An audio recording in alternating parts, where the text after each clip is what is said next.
Any difficulties we face today are but a small taste of what awaits us in the future. We must strive to overcome these obstacles as we move forward in our journey. Parang nasa Baguio. Nasa Baguio lang. Ayan. Wow, may ginagawa na naman sa tarik na bundok. Palusog na matarik. Ah.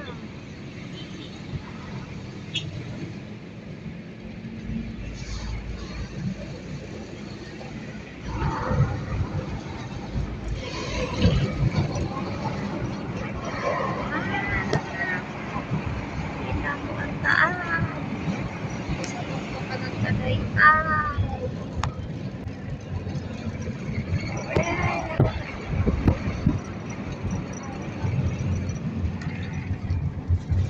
Yan, dito sa taas na to, Islex Manila, Batangas. dito na kami dumaan sa may ibabaw na to ng kahabaan na ng Along Tagaytay, Along Palace Industry. Alamba, Santa Rosa.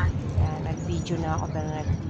So, naninibago ako. Marami na Tolentino, naman ginagawa dito sa taas ng Tagaytay. Kaya, Layo pa ang crossway. Kaya, nanibago ako. Lalo na yung pababa na ng Casile Road, Ay, muntik na papuntang mahulog sa ito. Canlubang. Ang daming bagong gawa na nakakagulat. Build na siya. Yung mula ginting hanggang pababa. Develop na siya. Na dati, pangit pa doon. Pag lagi kasi kaming umaahon dyan. So ngayong year na to, first time namin itong January. Last year, umahon kami, hindi pa gano'n. Malamig yan. December, ano ba yun? Malamig. 5 yata, 6. Nagpunta kami ng mga classmates ko dito. Masyado naman ang ginandahan. Madami din sa sakyang Piagaw. Ayan o, pababa na. Alam nyo kayong Piagaw? Hindi, doon pa rin pala ito sa may Tagaytay. Piagaw. Piagaw. Ayan, nagbibideo na ako. Diyan matatanan niya yung taalay. Kasi, sabi ko mag-video nga ako. Naiinip ako. Ang layo namin. Bakit na ito ng Palace Industry? Ang daming Tiago. Kaya mga kababayan ngayon, pag pumunta kayo ng Tagaytay, kung gusto Aray hindi patalisay. matraffic at malapit, ang pinakadaan po ay sa Malapit na Canlubang. yung kabayo. Exit po kayo ng Silangan, tapos Kabayo, diretso po kayo, punta. kumanan lang po kayo. Kabayo. Papunta na. Bunda. Terile, dire-diretso lang po yun sa may Wyatt, may circle dun sa pinakadulo ng Wyatt.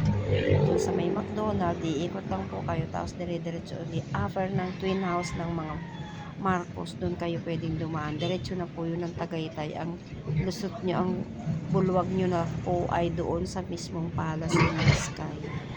Kaya malapit lang daanan. May zipline na ngayon dyan eh. Dito kami Pasyalan. mostly dumadaan pag pumunta kami. Yan, Dati may nung zipline meron yung pa kaming negosyo sa Canlubang. Pasyalan Sa may dito. kantin. Sa Mahogany Market kami Pinunta namin dati namin nila Lord. ginagamit. Yung baka, saka yung baboy. Doon kami bumibili din yung mga kape na masasarap. So, naisip namin na dito ulit dumaan panggaling namin ng Cavite kasi may niras nga kaming puntahan dahil may inabot kaming oras mga mag-news. Masyado na lalo kaming napalayo. Lalong malayo ang aming dito. Yan o. Kasi Zipline na yan dyan eh. medyo Sa picnic mailikot group. ang camera ko kasi cellphone lang itong ginagamit ko. Nung ako ay nagbibideo dito sa Upper Tagaytay na to eh. Yan. Malapit na kami sa picnic group. Papapila pastat. Masarap sana magbiyahe. Ang ganda na ngayon dyan sa picnic So, group. pag naghahabol ka ng oras, yun ang mahirap. Bakit? Oras kasi nahabol namin dahil daming pagod. Pag Bakit? ganyan, sa baba yan ang Kasili. Ang baba ng sa baba yan ng Palace in the Sky. Bababa na po yan ng Kasili. Papunta na dito yan sa may amin sa Canlubang. Oo man. Daming pako yan. Ayan. Kainan Ito niya. noon ay dinadaanan namin. Tayo kumain, wala din tayong binili kahit ano. dito dumaan. So mga ilang years na rin to, nasa 10 years na rin na pinadadaanan tong way Ay, na to. dito mo kami Ang sinundo. lusot ay Canlubang. Napakabilis po dito dumaan. Hindi. Masyado nga lang matarik. Saka Dito na yata kami sinundo. pagpababa O, dyan. maliit yung daan. Pag kayong patanga-tanga ng pagmamaneho dahil delikado po yan. Ayan, o, dito kami nagbubulalo pagka gusto namin kumain ng bulalo. Yan, yung mga ano yan, bulaluhan. Pababa na po yan sa amin sa Kandulang. Tanaw niyo yung Aplaya.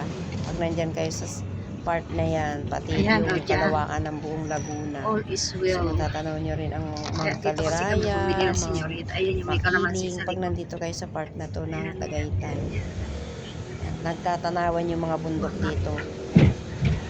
Ibig sabihin po, nakatanaw yung isang bundok sa kapwa niya bundok na mataas. Diyan na lang po ang aking video. Bye-bye. Please subscribe. And like. Kailangan medyo paano pa ganun para kuha lahat yung mukha. 1, 2, 3. Isa pa.